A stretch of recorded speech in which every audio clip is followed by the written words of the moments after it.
Delhi blast मामले में NIA ने बड़ी कार्रवाई की है। एनआईए ने दिल्ली ब्लास्ट से पहले आतंकी उमर उन नबी को शरण देने वाले मददगार को गिरफ्तार किया है।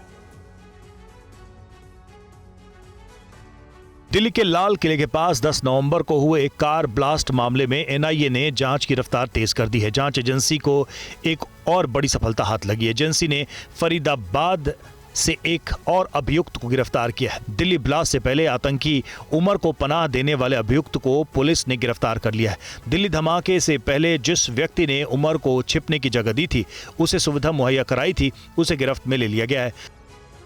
हरियाणा के दौज इलाके का रहने वाला आरोपी शोएब को पुलिस ने गिरफ्तार किया है। एनआईए की जांच में सामने आया है कि शोएब ने आतंकी उमर को शरण दी। उसने उमर को लॉजिस्टिक सपोर्ट, रहने, मूवमेंट और अन्य जरूरत की चीजों में मदद की। बताया जा रहा है कि शोएब अल फलाह यूनिवर्सिटी में वार्ड बॉय था। उमर और मुजम्मिल को अच्छी तरह से जानता था। शोएब मेवात से मरीज लेकर उमर और मुजम्मिल के पास जाता था। जांच में पता चला कि शोएब ने उमर को नूह में अपनी साली के यहां रुकवाया और अन्य जगहों पर उसे शरण दी।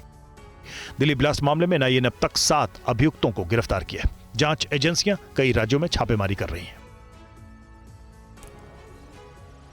और दिल्ली ब्लास्ट के मास्टरमाइंड उमर को लेकर बड़ा पर्दाफाश हुआ है। आतंकी उमर ऑपरेशन अमीर पर काम कर रहा था। फरीदाबाद से विस्फोटक जम्मू कश्मीर ले जाने की प्लानिंग थी। पूछताछ में यह बात सामने आई है कि अल फलाह यूनिवर्सिटी में उसने विस्फोटक बनाने का टेस्ट भी किया था। दिल्ली ब्लास्ट मामले में जैसे जैसे जांच आगे बढ़ रही है, वैसे वैसे आतंकियों के इरादों का पर्दाफाश हो रहा है। मामले की जांच कर रही एजेंसीज को दिल्ली ब्लास्ट के आतंकी उमर के बारे में कई अहम जानकारियां मिली। जांच एजेंसीज की केस डायरी में दर्ज रिपोर्ट से पता चला कि आतंकी उमर ऑपरेशन अमीर पर काम कर रहा था। जांच एजेंसीज के सामने आतंकी मुजम्मिल ने यह बात कबूल की है। आतंकी उमर और मुजम्मिल खुद को अमीर कहता था, खुद को एक शासक, एक राजकुमार मानता था जो हमेशा दीन की बातें करता था और खुद से ज्यादा काबिल किसी को नहीं समझता था। उमर अपनी विचारधारा से प्रभावित लोगों का ब्रेन वॉश करने की तैयारी में था। लोगों का ब्रेन वॉश करने के लिए आतंकी उमर ने 9 से ज्यादा भाषाओं की जानकारी ली। जांच में यह भी पता चला कि आतंकी उमर दूसरों को डराकर कट्टरपंथी बनाता था, इसलिए सभी आतंकवादियों के ऊपर उमर नबी का कंट्रोल बना हुआ था। उमर ने ही दिल्ली ब्लास्ट का पूरा प्लान तैयार किया था। फरीदाबाद से विस्फोटक को जम्मू कश्मीर ले जाने का प्लान भी उमर का ही था। अल फलाह यूनिवर्सिटी में विस्फोटक बनाने की टेस्टिंग भी की जा रही थी।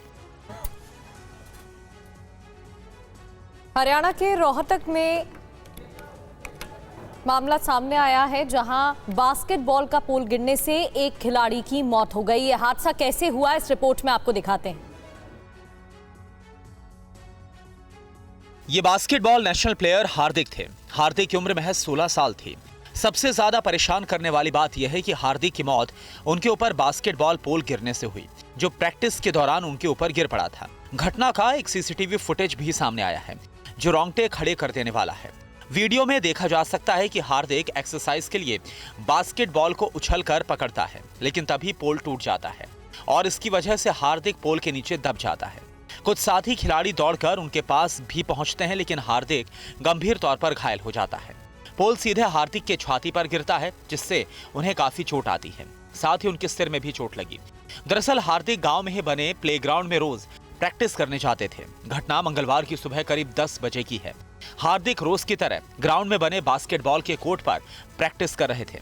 पुलिस ने बताया कि हार्दिक को गंभीर हालत में अस्पताल में एडमिट करवाया गया। उनके सिर पर गंभीर चोट आई थी। जब वो पीजीआई रोहतक लाए गए, तब उनकी सांस चल रही थी, लेकिन इलाज के दौरान उन्होंने दम तोड़ दिया। खबर दिल्ली से है। दिल्ली के रोहिणी इलाके से एक हैरान करने वाला वीडियो सामने आया। क्या है ये पूरा मामला, आपको दिखाते हैं। दिल्ली के रोहिणी में सड़क पर यह एसयूवी कार काफी तेज रफ्तार में नजर आ रही है। तेज रफ्तार एसयूवी कार को चालक मोड़ने की कोशिश करता है, लेकिन एसयूवी कार पर चालक कंट्रोल नहीं रख पाता। कार सीधे इस घर के दरवाजे से टकराते हुए घर के हॉल तक पहुंच गई, जहां पर एक बुजुर्ग महिला बैठी थी। गनीमत रही कि महिला की जान बच गई। हालांकि इस हादसे में घर का काफी सामान टूट गया। घर में और भी कई लोग थे जो कि अपने कमरों में आराम कर रहे थे। पुलिस ने मामले की जांच शुरू कर दी है। इस बात का पता लगाया जा रहा है कि क्या कार का चालक नशे में था। सीसीटीवी के आधार पर चालक की पहचान कर ली गई है। वहीं जिस घर को नुकसान पहुंचा है उसके मालिक का कहना है कि ड्राइवर पर उचित कार्रवाई की जाए। गनीमत यह रही कि रात का वक्त था, लोग अपने अपने कमरों में थे। अगर हॉल में ज्यादा लोग होते तो हादसा बड़ा हो सकता था, लोगों की जान भी जा सकती थी।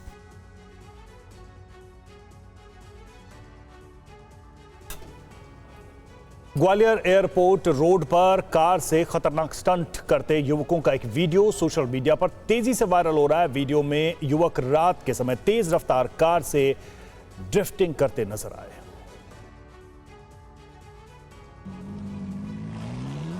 उनतीस सेकंड की इस वीडियो में एक कार सड़क पर खतरनाक तरीके से घूमती और ड्रिफ्ट करती नजर आई। घटना एयरपोर्ट रोड पर हुई, जो एयरपोर्ट चौराहे और महाराजपुर थाने से मात्र 200 मीटर की दूरी पर है। इन जगहों पर पुलिस की FRB 112 भी तैनात रहती है। इसके बावजूद रात के अंधेरे में युवकों ने बेखौफ होकर स्टंट किए और पुलिस को इसकी भनक तक नहीं लगी।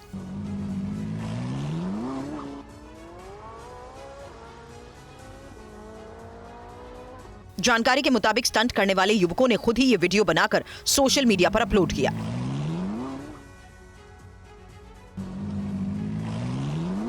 वीडियो पुलिस अधिकारियों तक भी पहुंच गया। पुलिस अधिकारियों का कहना है कि वीडियो के आधार पर युवकों की पहचान कर उनकी तलाश हो रही है। पकड़े जाने पर उनके खिलाफ यातायात अधिनियम के तहत वैधानिक कार्रवाई भी की जाएगी।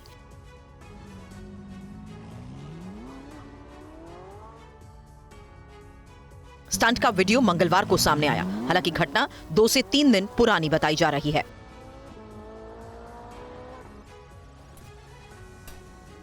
और महाराष्ट्र के सतारा में एक भीषण सड़क हादसा देखने को मिला, जहां एक अनियंत्रित मिनी बस डिवाइडर से टकरा गई। खौफनाक सड़क हादसे की तस्वीर इस रिपोर्ट में देखिए। सड़क पार करते इन लोगों ने सोचा भी नहीं होगा कि मौत कहां से और कैसे आएगी। तस्वीरें यकीनन डरा देने वाली हैं। दरअसल ये भयानक सड़क हादसे की तस्वीर महाराष्ट्र के सतारा की है। यहाँ 3 लोग सड़क पार करने के लिए डिवाइडर के पास खड़े थे। एक युवक जैसे ही सड़क पार करने के लिए आगे बढ़ता है, तभी एक तेज रफ्तार मिनी बस डिवाइडर पर चढ़ जाती है और डिवाइडर के पास खड़े 2 लोगों को अपनी चपेट में ले लेती है। हादसे में एक व्यक्ति की मौके पर ही मौत हो जाती है, दूसरा व्यक्ति घायल हो जाता है, तो वहीं तीसरा व्यक्ति बाल इस हादसे में बच जाता है। बताया जा रहा है कि मिनी बस ड्राइवर ने नियंत्रण खोया, जिसके बाद वो डिवाइडर से टकरा गया। हादसा इतना भयानक था कि डिवाइडर पर मौजूद पत्थर के ब्लॉक्स भी पूरी तरह चकनाचूर हो गए। एक बार जरा फिर से इस तस्वीर को देखिए, कैसे एक तेज रफ्तार मिनी बस आती है और डिवाइडर से बुरी तरह से टकरा जाती है। पास मौजूद लोग भी इस हादसे की चपेट में आ जाते हैं, तो वहीं सड़क के दूसरी तरफ खड़े लोग भी हादसे से डर कर सहम जाते हैं और पीछे की तरफ भागने लगते हैं। पंजाब यूनिवर्सिटी में सीनेट चुनाव की तारीखों के ऐलान में हो रही देरी को लेकर टकराव के हालात बने हुए हैं। चंडीगढ़ में आज भी छात्रों की ओर से विशाल प्रदर्शन की तैयारी है। छात्र संगठनों और यूनिवर्सिटी प्रशासन के बीच तनाव को देखते हुए सुरक्षा चाक चौबंद कर दी गई है। TV9 संवाददाता मोहित मल्होत्रा की एक रिपोर्ट देखिए। चंडीगढ़ की प्रतिष्ठित पंजाब यूनिवर्सिटी में सीनेट चुनाव की तारीखों के ऐलान को लेकर छात्र संगठनों और यूनिवर्सिटी प्रशासन के बीच में लगातार टकराव जारी है। आज छात्र संगठनों की तरफ से जो एक मोर्चा बनाया गया है, जिसे पंजाब यूनिवर्सिटी बचाओ मोर्चा का नाम दिया गया है, उसकी तरफ से बंद की कॉल दी गई थी, लेकिन यूनिवर्सिटी प्रशासन ने किसी भी तरह के टकराव को टालने के लिए पहले से ही पूरे कैंपस में छुट्टी का ऐलान कर दिया है। मैं इस वक्त यूनिवर्सिटी कैंपस के बाहर ही मौजूद हूं। यहाँ पर आप देखिए चंडीगढ़ पुलिस की तैनाती की गई है। दरअसल ये पूरा का पूरा विवाद पिछले कुछ दिनों से लगातार जारी है, जब केंद्र सरकार ने सीनेट भंग करने का ऐलान कर दिया था। हालांकि बाद में छात्रों के प्रदर्शन को देखते हुए सीनेट भंग करने के फैसले को, नोटिफिकेशन को वापस ले लिया गया था, लेकिन अभी भी लगातार टकराव बना हुआ है। 10 नवंबर को भी यहाँ पर छात्र संगठनों की तरफ से एक मेगा प्रोटेस्ट बुलाया गया था, एक महापंचायत की गई थी, जिसमें यूनिवर्सिटी के बाहर के भी कई छात्र संगठन, सामाजिक संगठन, धार्मिक संगठन शामिल हुए थे।